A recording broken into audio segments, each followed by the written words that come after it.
Welcome to Digital Momentum. I'm Mike Ryan, Head of Retail Insights at Smarter E-commerce.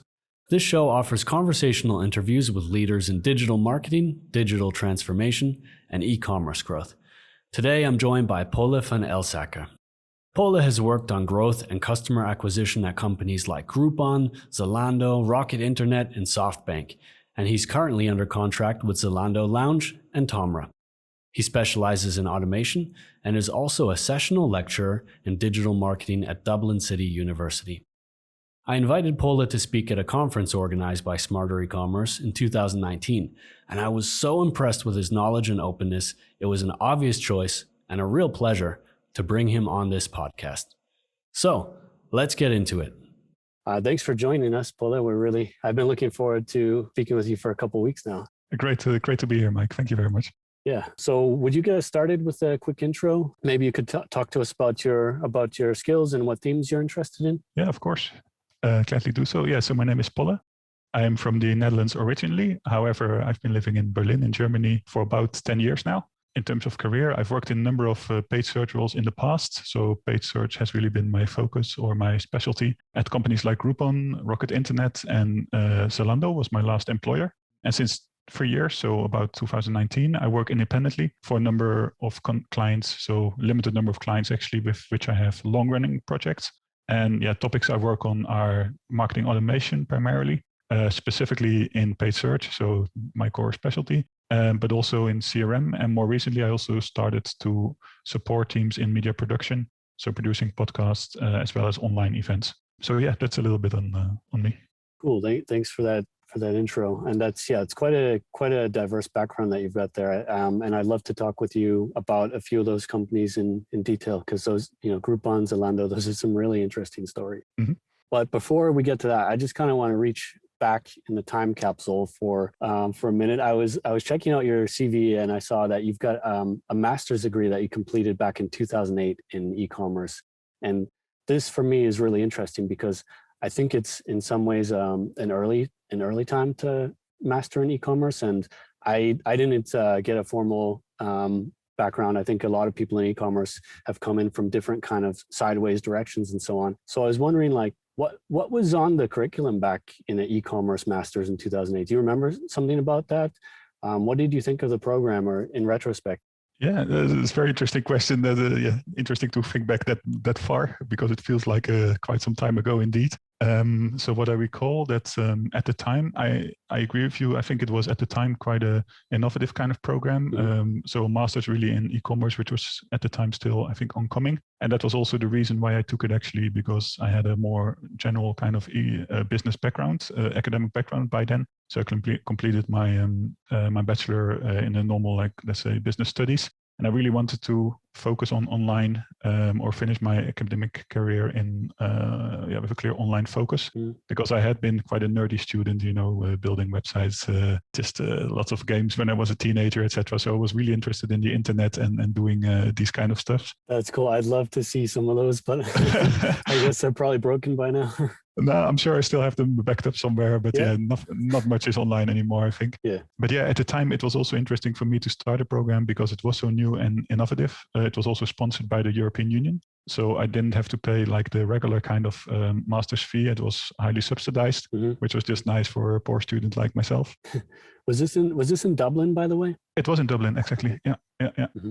And what I remember from the curriculum, it was really a combination of practical courses, for example, the basics on learning how to code Java, as well as more front-end design, front-end e-commerce design.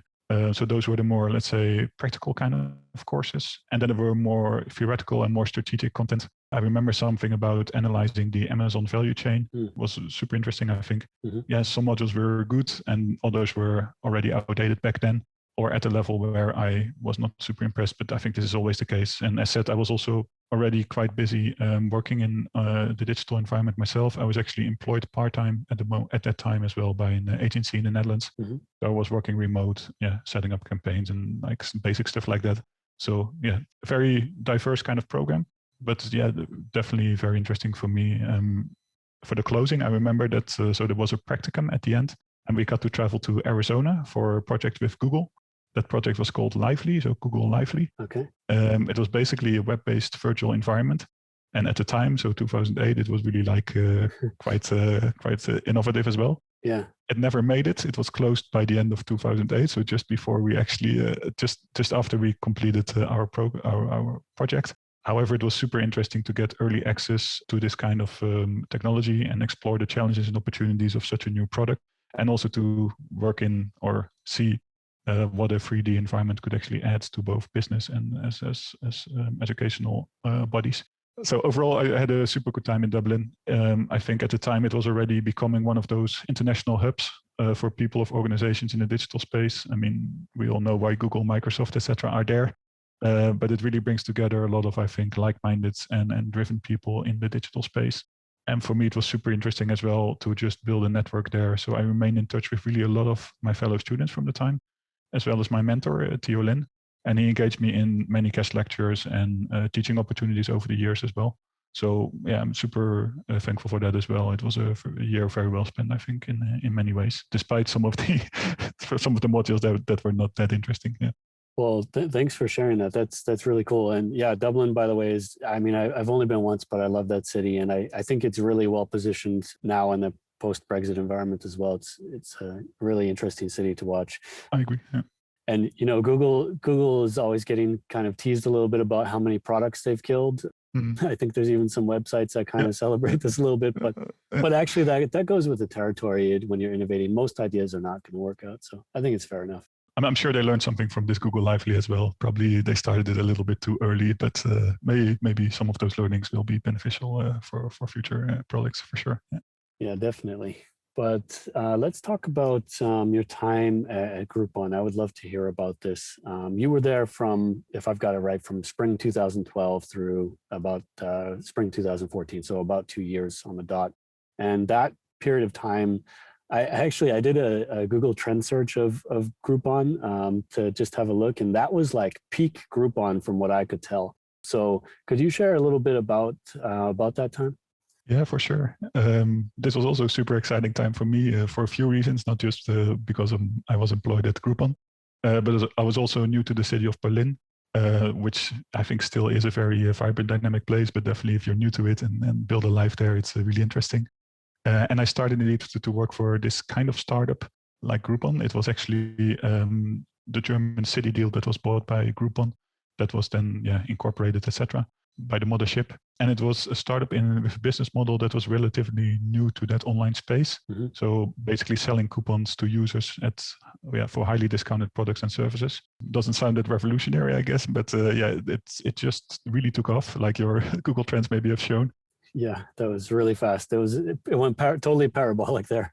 Exactly, yeah. It was very interesting. The business model was easily scalable to many markets and verticals. Mm-hmm. But yet advertising was really required to be highly granular because there's this local component of the services that were offered. Mm-hmm. So you could enter a country, but it was better to just enter a city and work city by city, basically, to really advertise local services to users there. Trouble was, I guess, that's just the nature of the business, is that the model was very easily replicable. So there was a lot of competition and there was always a lot of pressure as well to be the first to the market and really be top of page, because how many of those newsletters are people going to look at every day for daily deals, etc.? How many apps do they want to have? So it was one of those markets that really was flooded by competitors. Mm-hmm. The work floor, I came there for my interview. I think I was wearing a suit. I came for more of a business to business environment consulting. Yeah. And I came there for my interview in a suit, which was not really normal. When I started work, it was really kind of a boiler room, very cramped and sweaty with many people like myself, really new to town and maybe not even with a background in online marketing, but just there because they spoke the right language and were handy with computers. Mm-hmm. So it was super interesting, dynamic and diverse environment. And it's also cool because there was a lot of things happening and you felt like you were part of something that was just exploding. I think there was really a lot of bonding as well between teams and people. And maybe also because it was my first year in Berlin, but I still have a very close group of friends from the time as well. So we really bonded in Groupon as well. Yeah, it was a super interesting time indeed. Yeah. That's really great to hear, and it gives me a mental picture too. I can totally kind of picture that scene. So this is really interesting what you just said about this city by city dimension, because Groupon, as far as I understand, they were advertising in 42 countries, multiplied by X cities. That seems quite a big undertaking. What do you think are some of the key principles in having a good international strategy? And maybe you can talk about that complexity as well. Yeah, for sure. Yeah, the Groupon accounts were huge. So I was working in paid search at the time. So if I just focus on the paid search channel, yeah, it was indeed like hundreds of cities per country and over 700 product categories, I think, as well. So that's each category that needs to be advertised in a particular city. And then, yeah, it was huge. I think the key to doing that well and still keeping some kind of control is standardization. So that starts, I think, with a clear naming convention so that everybody's working with the same kind of information that they can put in their campaign names, in their tracking, etc. Also have really structured list for targeting criteria, so structured input there, and creatives and landing page tracking templates, etc. You can all standardize those quite well, I think. And then in terms of optimization practices, the team at the time was organized to, yes, there was country responsibility for people that came from that country or had the right language to check on creatives and to continually optimize campaigns. But countries were not silos. There was also a responsibility that you had as a team member to work horizontally. So you had a specialization that you applied to different markets as well. And that also avoided then having countries created as silos with a high dependency on just a few people. That's like horizontal across those product or offer verticals? Or yeah, it could be a specialization that, for example, a particular category from which you know a lot about. It could also be a optimization practice, or it could be a bidding, for example, as a specialization that you would just apply across multiple markets. Next to taking care operationally of a market that your baby market is, so to say it. Yeah.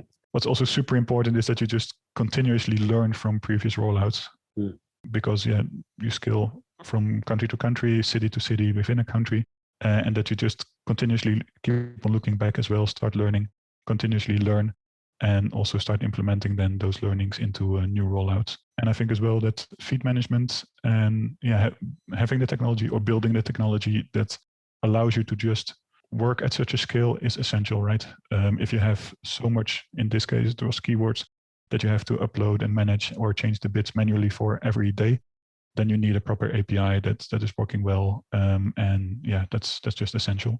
Another factor that's super important is, I think, strict monitoring. So make sure that tracking and reporting is really watertight across each account. Also taking into account time zones, because this was many countries and the team was central. So the campaigns were run from Berlin, basically. So we really need to look into what risk we were running, having campaigns on without somebody behind the screen. So a lot of automated rules and processes that were there to just hit the brake. I remember cases where really there were some mistakes that were very costly. And those can only happen once or twice before somebody gets really angry. So you really need this strict monitoring. And I think the last aspect that I remember from the time as well, or learning or thing that I think is super important, is although standardization is key, not every market is the same. So that's in terms of messaging, in terms of legal aspects, in terms of competition. So therefore, we did need to have something of a feedback loop with local teams, people on the ground, sales teams that were giving us feedback as well. Also having tools and processes that allow us to process basically local marketing campaigns into our campaigns quickly as well. And also sales pushes that were needed. So their standardization is super important. You can't do it without, but then it still needs to be some way to take local marketing aspects or feedback into account. Those are, I think, my main learnings from that time, working at such a scale. And I've never experienced such a scale afterwards, to be honest. It was really extraordinary. Yeah, I can imagine. It's pretty unique what occurred there. And so that's really interesting. I think there's always this kind of tension between standardization or generalizability and then being specific enough, because you need things to be generalized, that they can work and that they can scale, but then you don't want to lose relevance through that generalization. So that's a really interesting challenge to negotiate. I noticed that they started on the Google Trends chart, if we get back to it, they started turning down, not too long after you left Polle. So I'm not trying to imply causation, but definitely interesting correlation. It was interesting. Actually, I moved for Groupon to Dublin again. So my last half year at Groupon was actually in the regional headquarters, which was then set up in Dublin. So there was reorganization in the Berlin team.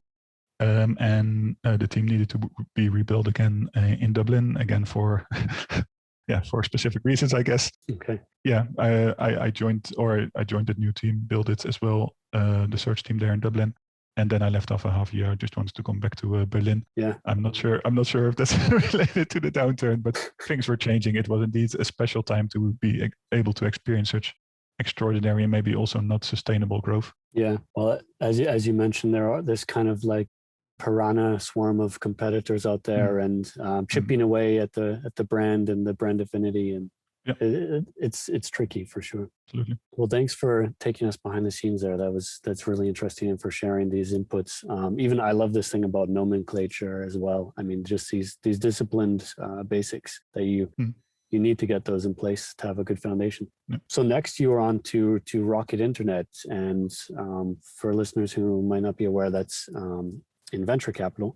So if I've got it right, it was your kind of mission to help scale startups. You were a resource made available by Rocket Internet toward startups.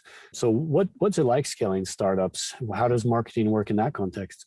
That's a really interesting question. Basically, I was part of the central team within Rocket Internet that was indeed supporting the different startups. Basically, an internal consultant was my role.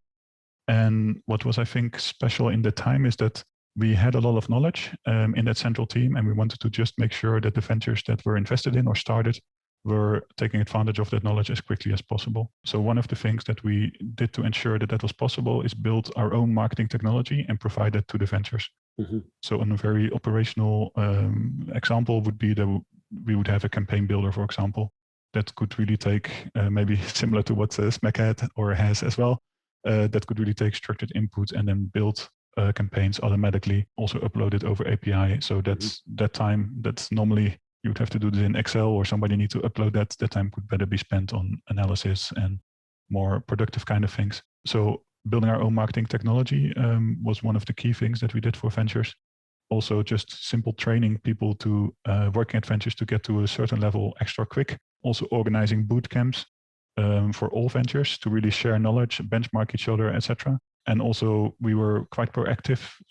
Everything was under one, let's say, core account.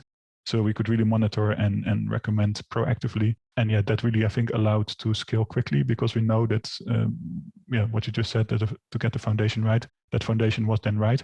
And that would then really allow to just, open up the tabs and invest quite heavily into campaigns that we know were set up well, the tracking was working well, that there were the right calculations to determine the budgets and the ROI, etc. So yeah, we made sure that those basics were there.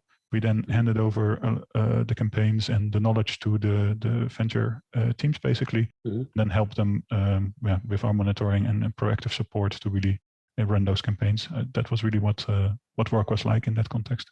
Mm-hmm. Definitely. So just helping bootstrap these teams and get them up to a strong standard fast. Yeah. That's really cool. I guess a cliche of venture capital backed businesses is that they're typically going to be very growth oriented. They might have high aggression levels. They might have less need for short-term profitability because of that runway that they have from the venture capital. And feel free to agree or disagree with that. But what are the implications of venture capital within marketing and advertising? How do you see that playing out? I do think that indeed pockets are often deep. It really depends on what the vision or the plan is, I guess. It can also be the plan to just grow quick and then get bought by another player that just wants to get a piece of the pie as well. Sure. But in general, if there's deep pockets, there's often a long-term vision and a focus on at least something like customer lifetime value, something that other companies, especially at the time, may not have been too focused on yet. Like you said, more focused on short-term kind of revenues. What I've experienced as well is that there's often a better understanding of the role of technology in marketing, and especially in marketing, because I still see and hear a lot about marketing departments having difficulties getting dedicated resources for their data projects, for the technology projects. It's often like, yeah, we need the website or the app to work best, and then we'll put some people on the marketing projects. I think that's understanding that technology is just crucial to do well in digital marketing is maybe more present at VC-backed peers. What I've also seen is that there was a lot of synergy with other ventures in the portfolio of venture capital firms that can bring unique benefits to the particular ones that I was working at. And that's related, for example, to knowledge sharing, but also about parts of products that can be shared, even promotional deals that can be made, or with one partner if you both tip in, stuff like that. And examples of that, I think, media deals or PR access, especially with a business model. And it's really interesting. I think you see the same now with grocery delivery. So very short run or very quick delivery of groceries, for example, with Gorillas, with Flink, etc. Those players are now really super active in the market, trying to conquer as well. And you see a lot of, I think, media deals, offline media campaigns taking over a city or a neighborhood with billboards, etc. That's the kind of advertising that I think is typical for VC kind of backed companies. They just take the plunge, invest a lot of money in offline as well, build the brand super aggressively. I think that's something typical as well for these kind of players. More standard advertisers are maybe more reluctant, think offline is not for them, etc. But this is for me also typical for these kind of companies or organizations. Yeah, that's interesting. So they're making these big awareness plays as well. Yeah, exactly. Yeah. Super important because if you're pegging it all on, let's say, performance marketing channels or so on, or right at the point of acquisition, you put a lot of pressure there. So and I guess you can get some reverse funnel effects, but so important to have a healthy awareness campaigns out there too. Absolutely. Yeah. Now, by this point in your career, you were at this massive kind of unique scale like Groupon that you said. Standardization and automation were key. And similar at Rocket Internet, you worked on developing marketing automation to help bootstrap these companies. And then from there, you were on to Zalando. And there's an interesting detour here because this was around like 2018, I think, where Zalando had famously or infamously cut 250 marketing jobs due to automation. So would you care to discuss what that was like on the inside? Yeah, sure. Yeah, just to say, I think legally they didn't cut marketing jobs, but yeah, people left themselves, but with a package. I guess that's what actually happened. Fair enough. The way the headlines covered it, let's say. No, definitely, and that's I definitely understand that angle as well. So, what was it like on the inside? I was there only maybe 6, 7, 8 months or something before that happened. I think Zalando just took the decision to do things very differently than how things were going till that time. Yeah. And at that time, things were organized still relatively traditional for a e-commerce player. So with limited automation actually, and limited adaptation of machine learning, and tech was there for sure, but it was not like the let's say core driver of decisions, etc. It was very much still people managing a particular market. So much like Groupon at the time, actually, when I was there as well, and that was 5 years before. So maybe a little bit outdated, if you can say that, or not in line with the vision that Zalando had for their future of marketing. Then you can discuss what is the best way to make such a decision. I've never been in the place to to make that decision. Luckily, I guess. But they decided to do that quite hard in this sense. And for me personally, I was rehired as the head of search at the time. So I was in the team lead at the time, and then this reorganization took place, and I was rehired to basically set up paid search again. And the vision or the mission at the time was quite different. Really, tech needed to be at the have a central place in digital marketing. So for me, it was super stressful because there was nobody left, and campaigns needed to keep on running.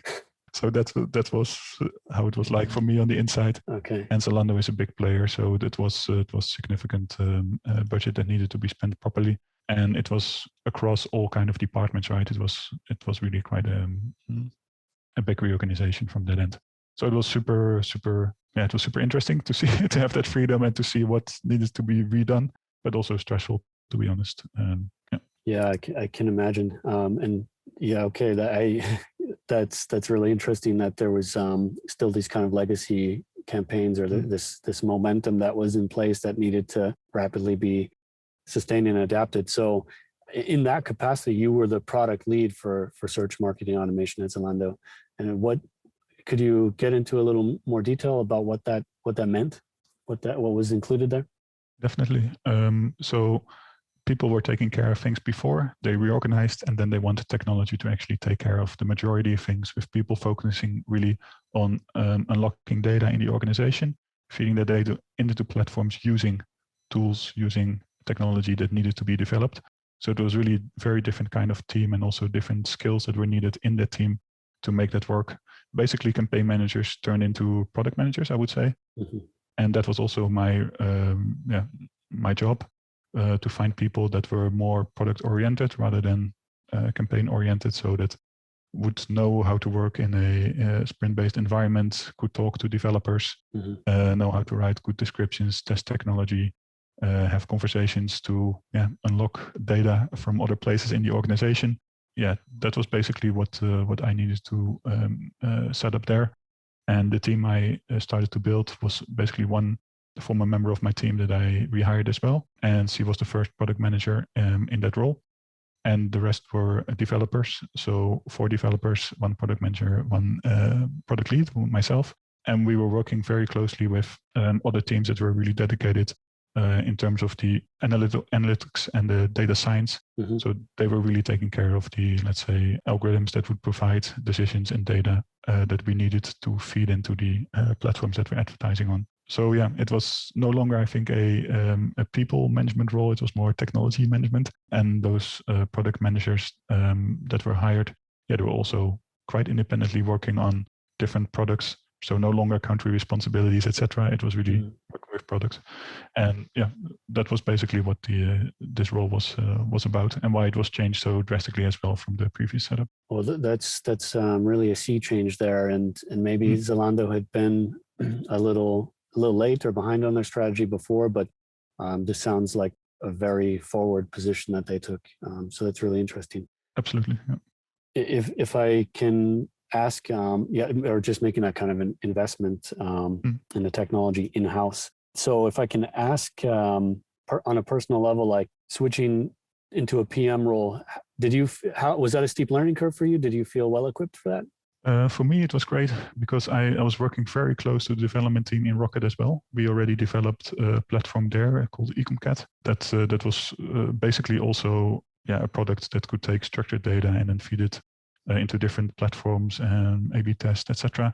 So I was already accustomed to working in that kind of role, thinking of what do we need to have the best possible input for our advertising partners. How can we then take those learnings from those platforms and make adjustments automatically as well? So that role was not that new to me. Mm-hmm. I think what was new was the scale, because it was, again, Zalando is quite a serious company. And what was also new is that it was really I was also the head of search. So that means automatically you need to attend a lot of meetings, budget meetings. There's a lot of, I don't know what the right word is, but I call it paperwork. That comes with this role as well. Politics, paperwork, I don't know exactly how to describe it, which I previously had tried to stay out as much as possible, to be honest. So for me, it was the first time working at this level, which was interesting, but also distraction. So that's, it's of course part of the job, but for me that was new actually, and that definitely required some adjustment and learning. Yeah, I mean, I'm a former product manager myself, so I can relate. There's, it's this blend of stakeholder management and communication and trying to move forward on your roadmap and so on. Yeah. Well, you're back at Zalando, or actually at Zalando Lounge now on a contract basis. So that's a bit of a different business model. That's for anyone who's not aware, that's like a members only shopping club. Can you share any details about that work with us, and also maybe how it differs marketing for Zalando Lounge compared to Zalando? Yeah, to be honest, my engagement there is fairly limited. It's just one and a half day a week. And I'm consulting helping the current paid search team to really bring in a lot of automation there as well. So basically implement a marketing automation platform, restructure all the campaigns so we are better set up to take advantage of the opportunities that we see within the whole organization with regards to the different audience segments that we can serve. And it's a different business model. So it is lead generation in the end for Zalando Lounge, where with Zalando you have the fashion store where you can just place orders and it's e-commerce. And over here it's you can't get any access unless you subscribe. So the goal of the campaigns is also indeed to get the leads, and of course valuable leads, but it's less deep in that sense than Zalando fashion store. That changes marketing because you have a lot less signals that you can take into account. Revenue is also not that transparent, so it may take longer actually for people to actually purchase stuff. The assortment is a lot smaller because it's discounted items that are on Zalando Lounge once you enter the shopping club, while at Zalando you can basically purchase everything. And it's a campaign-driven environment at Lounge. So they have a campaign for a particular brand or a team or category with products in there, and once those are gone, then the campaign is over. So it's also very different that campaigns are more short run basically. So overall, in that sense, it's a little more tricky, I think. So you have less concrete signals. You can't have a campaign for people that place something in the cart, etc., because there's no cart. It's really just you have a landing page. You need to sign up. If you don't sign up, then we have very little data about that user. So there's more predictive values needed there to actually say, okay, this is maybe a user that could be of value because he come in through this particular URL. And we know from the past that such people have converted well, but that's all predictive. There's a lot less insights there. Limited assortment, short running campaigns, different campaign goal. Also, I think different brand recognition. Zalando Lounge is not as well known as Zalando.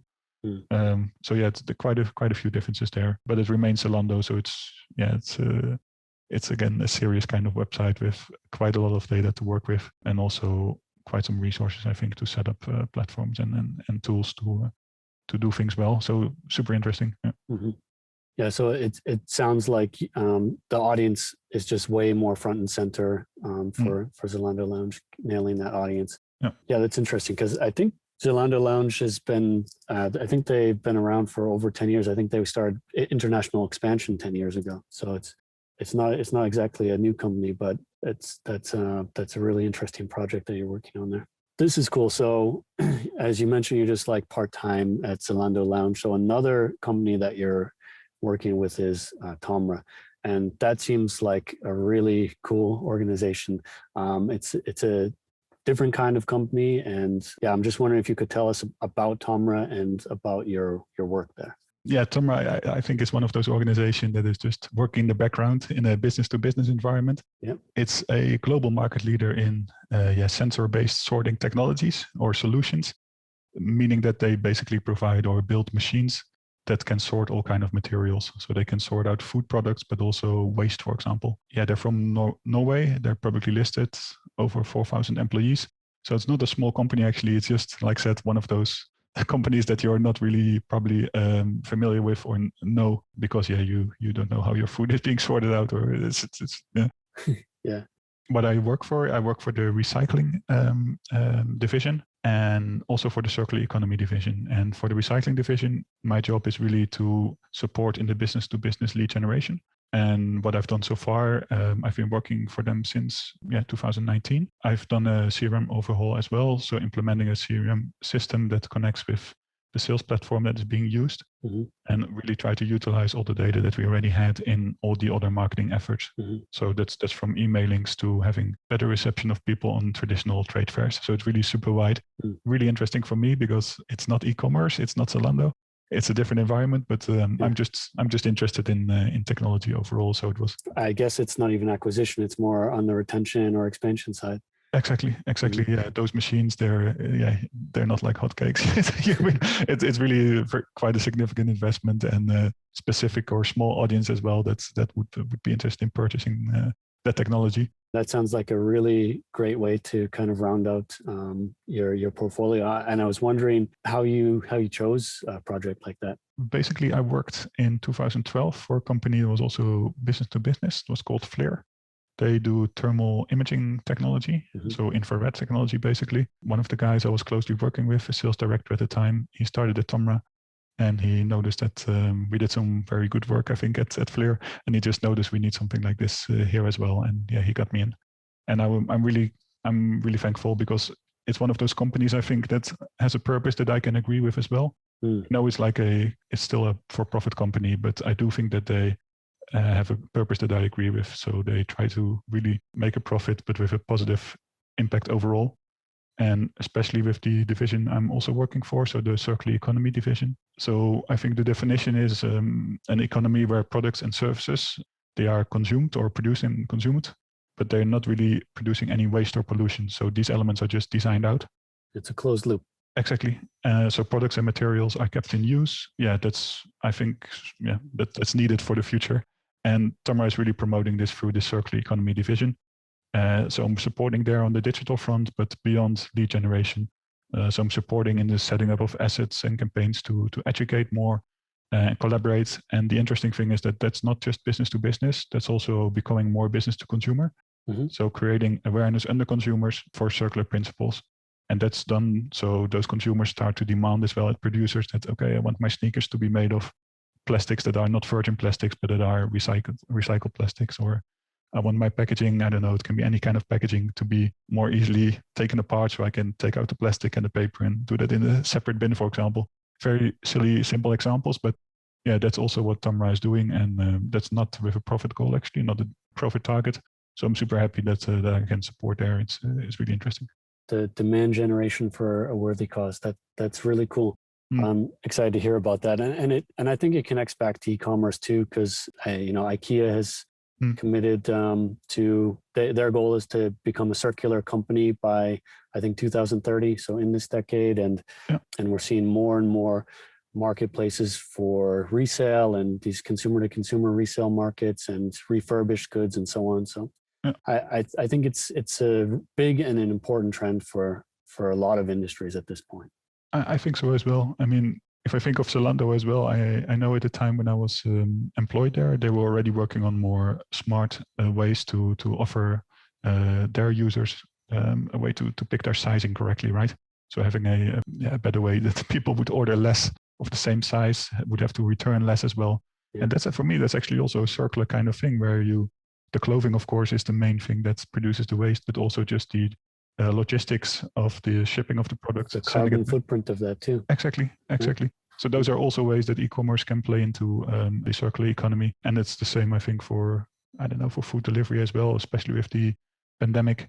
People have been ordering a lot more food to their homes, which is producing quite a lot of waste. But platforms can also play into that by, rewarding restaurants that maybe have more recyclable packaging, or ordering from more local restaurants rather than further away, etc. There's all kind of ways that we can actually influence this as a middleman, as a platform as well, I think. Yeah, funny you should mention that. Just I think 2 days ago, my girlfriend and I signed up for this app where we can order baked goods. I think there's a lot of food that you can order, but for example, from a bakery, if the stuff they baked this morning that didn't sell at the end of the day, you get kind of a mystery bag, and it's super cheap, and it's preventing waste, and it's cool for everyone, actually. Nice. That's a really cool example. Yeah. I'm gonna reach back to when we met a couple of years ago, when you spoke at an event that we hosted, and which I helped to organize. It was called the Great Day for PPC Automation back then, and you had a really interesting kind of bold statement in your presentation. You said that your experience is depreciating. And first off, I thought your whole presentation was so great. It was called Confessions of a Paid Search Marketer, if I remember. And that felt somehow confessional and really open. And I'm wondering if you could explain what you meant back then when you said your experience is depreciating, and would you still say it today? I remember that event as well. It was great, and great that we've met there as well. What I meant at the time is that things are changing really fast, and it was more aimed indeed at the acceleration of the adaptation of machine learning in digital marketing. All kind of smart features in Google Ads, specifically what I talked about, that would just make the knowledge that I built up over the years, so for example at Groupon or at Rocket, a lot less valuable, because those machines can do the job much better and have a lot more data and make decisions much more accurate and quickly than I could ever do. So in that sense, my experience, for example, I think I had a concrete example regarding the bidding tools or bidding in paid search. Mm-hmm. I remember at Groupon we built a little matrix to do that. So it was still technology, but there was basically input from a human. We designed that matrix, etc. Yeah, that would not work anymore in this or competitively in an environment that we're at the moment with so many smart features in Google Ads. So I do think that that kind of experience is depreciating. You just need to adapt, right, to be able to stay ahead or at least up to date. And that's my main point that I wanted to make with that statement. Yeah, so I would still say that statement for me is relevant, because you continuously need to keep on adapting and evolving yourself to stay relevant and to be able to add something to the digital marketing work that you do. At least for me, that's definitely true. So stay on top of developments, try to see what automation can also open up in terms of the skill that it can bring. What kind of data do you need, or to make it work best? How can you teach that machine basically to do the best possible? So because it's not completely run automatically, I think. So yeah, that was my meaning with that statement at the time. Yeah. Yeah, I mean, I'm hearing that now and thinking back, you were talking about how important learning and speed of learning was back at Groupon. And so, I mean, I think it's been a constant. It's a constant in the world that we live in. Yeah. Is this need to just learn and adapt relentlessly. Absolutely, I agree. Yeah. I'm wondering, all these different contexts that you've worked in and different kinds of companies and business models, how would you define growth, or what kinds of definitions have you seen? And to you, what does good growth look like? How do you identify good growth compared to unhealthy growth? Yeah, if I just go back to other stuff that we discussed. So at Groupon, there was huge growth. So you could already quickly say that's 100% growth month over month. Fantastic. That looks like good growth. But I think you need to grow at minimum with the rate of the market. So your market share actually needs to really increase in the markets that you're active in to really call it a good growth. And that's just one of the basic things, I guess. That doesn't mean that growth is healthy, but I can get back to that later. I do think that also, if we talk about the VP players, etc., it needs to be growth at a cost of acquisition that is really realistically profitable in the near future, and that's something that may get lost sometimes as well. So then you need to look at, I think, already, are there healthy retention rates? So good order economics, low return rates. You can also look at metrics related to your customer service. Are people actually happy with what you're providing, etc.? So I think all those kind of metrics need to be taken into account if you want to define healthy growth. You can sell 10 times more, but if 9 out of 10 people is unhappy, that's not healthy growth, I think. Also, if we go more operationally and we talk about campaign targets, these need to be as granular as possible, I think, so that you always have a target that is challenging, realistically challenging. And not some kind of overall target that, I don't know, includes brand or something like this. That's a very silly example, but the campaign targets need to be challenging, realistic, but challenging. And then in general, maybe related to this support kind of example that I gave, I think Net Promoter Score is also a good indicator of overall performance, because it can be really an indicator of the loyalty of customers and how well you are doing as a brand. And that brand value is also, I think, a good predictor of well, not predictor, but an important factor in predicting your future will be bright or not. And also the investment decisions, so regarding budgets or targets, yeah, they should be based on reliable data sources and on projections that also make sense. If that's not the case, if it's more investments made because of a hunch or something like that, that's leading to unhealthy growth, I would say. Other unhealthy growth factors, if it's really just investment driven by short-term revenue, or really just new user acquisition numbers, for example. If those new users don't really order something, or they're gone again after a first order or stuff like that, it doesn't really help it that much. For me, also a sign of unhealthy growth if there's really very frequent updates on spend levels and breaks of spend. So disruption of data sets as well when doing marketing, because that really shows a bit more panicky, non-predicted kind of things happening. And I think you should always have a more constant kind of spend towards a strategic goal, or rather than the on and off kind of investment that sometimes take place as well. Those are indicators for me of unhealthy growth. Limited set of KPIs, short-term investments, and very frequent changes of strategies or spend or investment levels as well. That's for me unhealthy. Yeah, that's really interesting. I'm totally with you on short-term revenue, and it syncs back to some of the stuff you were saying earlier about what is the customer experience like, the NPS. These are retention factors, and these are lifetime value factors.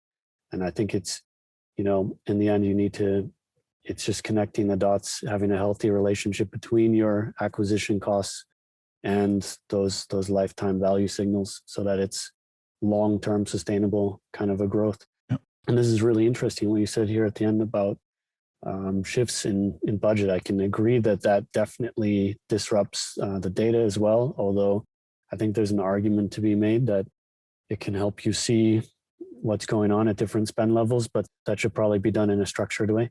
Exactly. Yeah. So that would be better. But I mean, what do you think about a time of intense disruption like we saw last year? Mm. How do you draw the line between, okay, this was kind of my North Star and I want to take a consistent approach at it, and now the sky's falling? Yeah, this is a very good question. I mean, yeah, you can turn spend off or do something like an incrementality test, but what happened last year, I think, was really extraordinary. I mean, the whole world was upside down and a lot of uncertainty and people behaving differently as well, right? Totally. Very, very differently, actually. So I think it's really hard to predict that, or to stick to your goal would maybe also not be wise, because with such a change happening on a global scale, you know that there's going to be effects everywhere, from user behavior changing to maybe changes in your supply chain.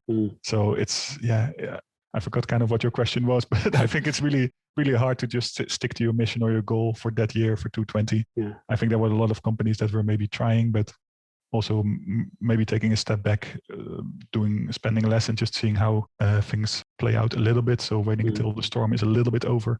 But yeah, what I've seen is that a lot of companies, or I only have a few companies that I work with, but those companies, they first took a step back, took care of their people, to be honest. So really organize first the workplace for their employees, take care of their customers, so make sure that communication stays open.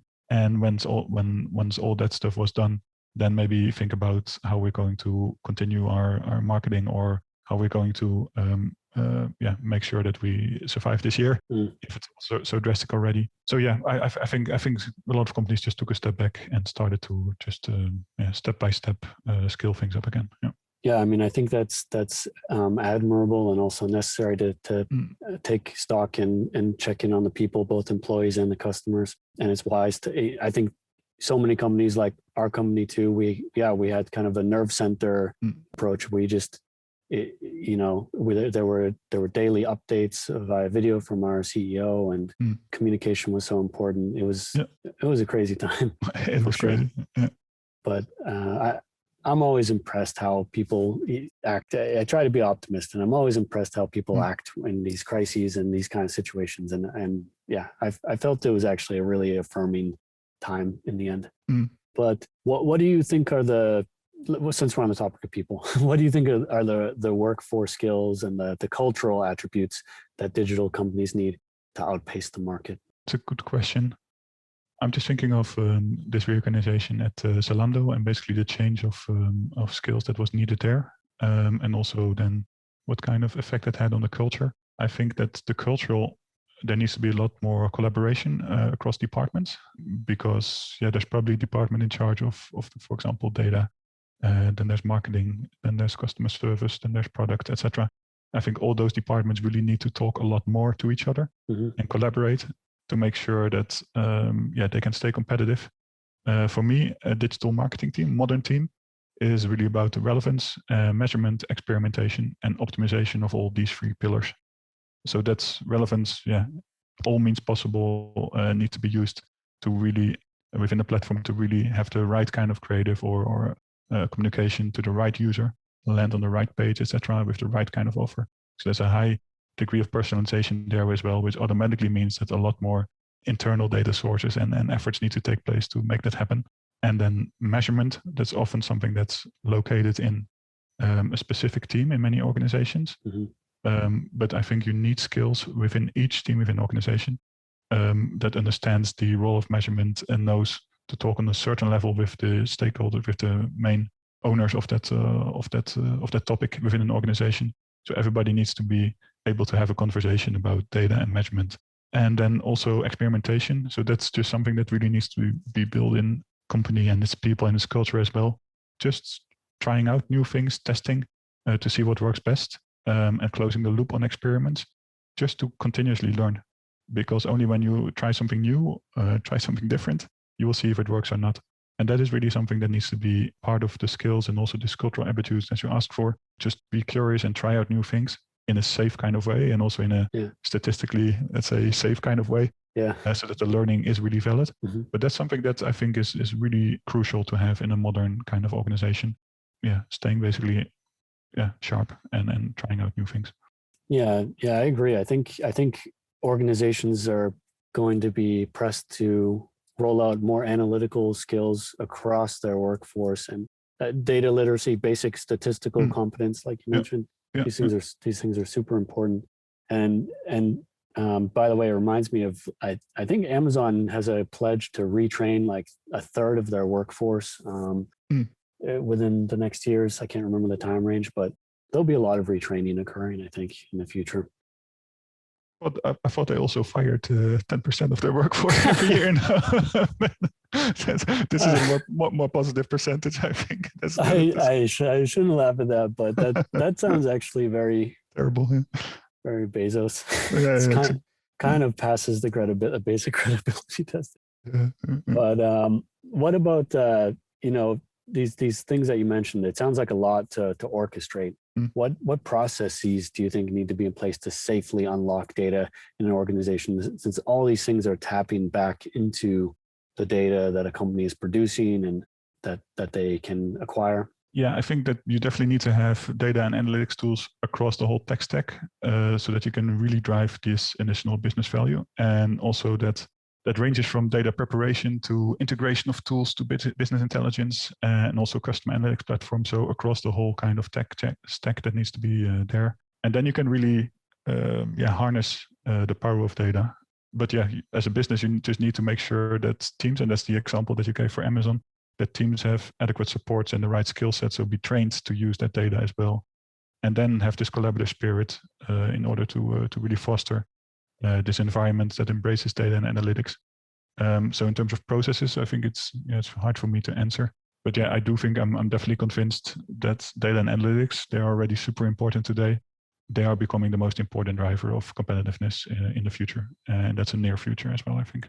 Yeah, definitely. And I saw an interesting comment today on LinkedIn where there was a remark that with these attribution challenges that are up ahead of us and so on, that we might see kind of an increased prominence of last click attribution and kind of a privilege toward channels that are more favorable toward that kind of attribution, or seem more straightforward channels like Amazon relative to, let's say, a display channel or something like that. And I think we're going to have to defend these data-driven mindsets that we've developed and not allow ourselves to kind of slip back and lose ground there. Yeah, super interesting point. Yeah, I agree. Yeah. You mentioned that you had to kind of bring some Scrum processes and Agile processes into Zalando, or that was a thing that Zalando was doing that you participated in. And you mentioned that, for example, Groupon had a really centralized team. So maybe it's a loaded question. I think I know which way you lean, but are you more in favor of centralized or decentralized teams when we talk about agility, when we talk about scale? Yeah, I think agility is super important, especially if we think also about those let's say digital marketing teams of the future.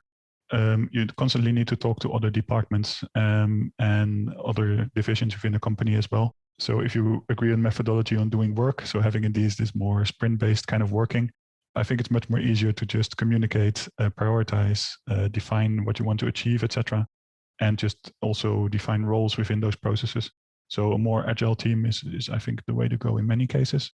I do think, however, if you are, for example, a startup and you are in a market that is just exploding, I think you can definitely benefit from more centralized kind of organization where you want to keep more control over what's happening, because there's so many things happening. There's a lot less experience about what's going to happen or what's in that market, etc. Yeah. So if I think about this Groupon situation, I think it was good to have this boiler room full of people because there was just automatically a lot more communication, a lot more sharing and of knowledge of things happening. So it depends, of course, on the situation. As I guess it depends is always the right answer. But yeah, for those quick growing startups, I would say that a more centralized approach could actually work. Mm-hmm. In general, I would lean more towards a more agile kind of setup where people can also just contribute more easily to other projects and contribute in different kind of ways. Yeah, it makes a lot of sense. Polle, I'm wondering what's next in digital marketing, because I think you've been at the front of a lot of topics for a long time now, and I'm wondering what trends you're watching, or on the other hand, if there's themes or strategies that you think are overhyped. I think what's just really important at the moment is measurement, like you also mentioned already. I think it's more important than ever for strong performance marketing. And it's just changing so much at the moment, right? So been heavily relying on cookies, but yeah, I think user privacy demands and also regulations, GDPR, all this traditional more approaches to measurement really need to evolve. And yeah, there will be a continued emphasis on more innovative and privacy first kind of measurement, I think. So that's a trend that won't go away quick. And I think for us as performance marketers, we need to rely on more sophisticated techniques like conversion modeling to really quantify how successful campaigns are and invest a lot in first-party data. So making sure that, but you respect, of course, your users' choices and you collect consent and then store the right kind of data safely. I think this investment in first-party data is needed to really make sure that you as an advertiser, you just build a very strong and robust infrastructure to measure and to use data, basically to do more actually with less data available. Yeah, I think that's one of the key things that's happening at the moment and it will continue to happen.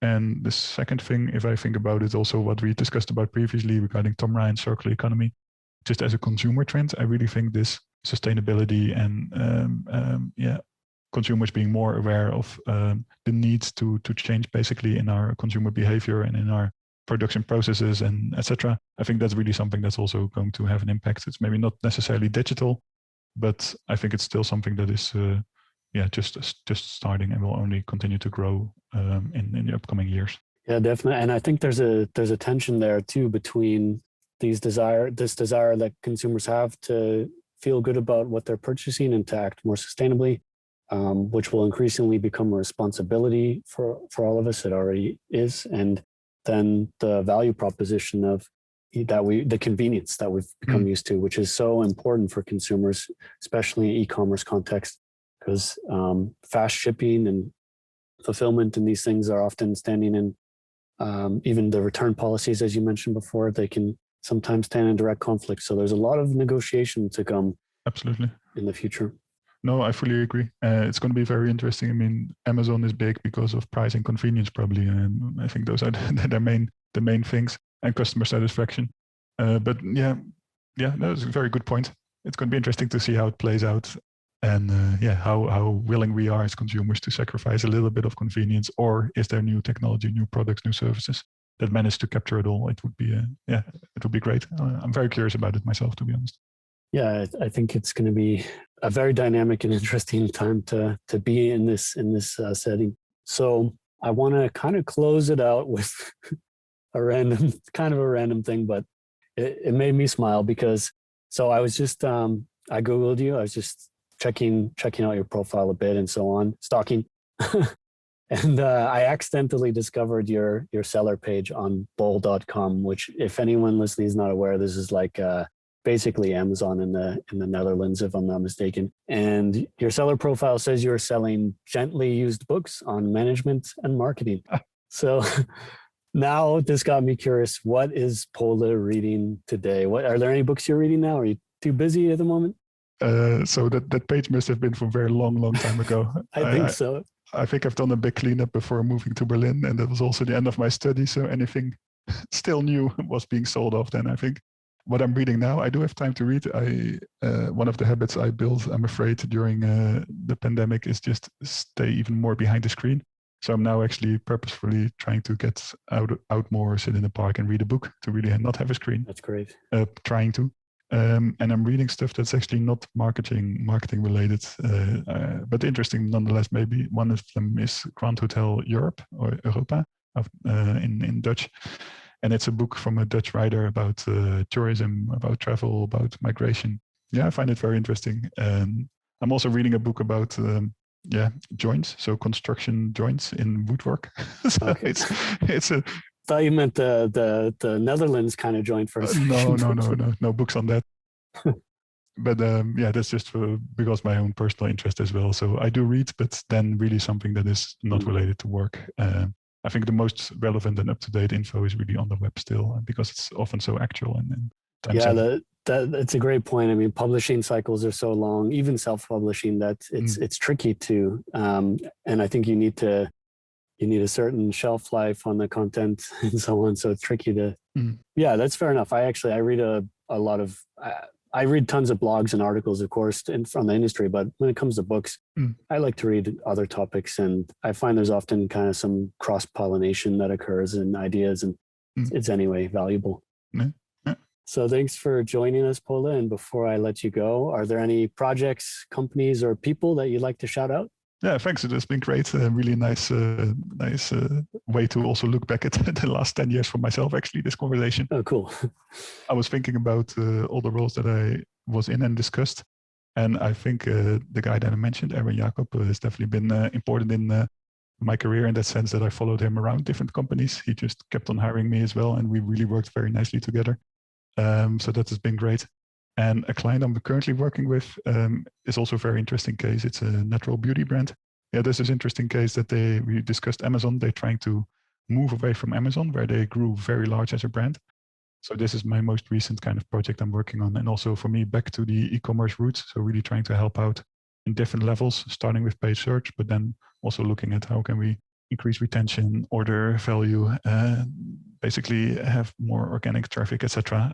So that's also a project I'm very interested and passionate about at the moment. Getting back to this more holistic or generalist role that I had at the start of my career. But yeah, that's about it. I also really appreciate the invite here, Mike. It's great to just talk like this, and I hope it will be of interest to people listening as well. I'm sure they will. I'm sure they'll find it valuable. It's really interesting, all this stuff that you fill us in on today. So thanks again for joining us, everyone. That was Polle van Elsacker. Thanks for listening, and make sure to join us next time. And if you enjoyed this podcast, please consider sharing it with coworkers, friends, or within your professional network. We really appreciate it. This podcast is produced by Smarter E-commerce. To learn more, visit smarter-ecommerce.com.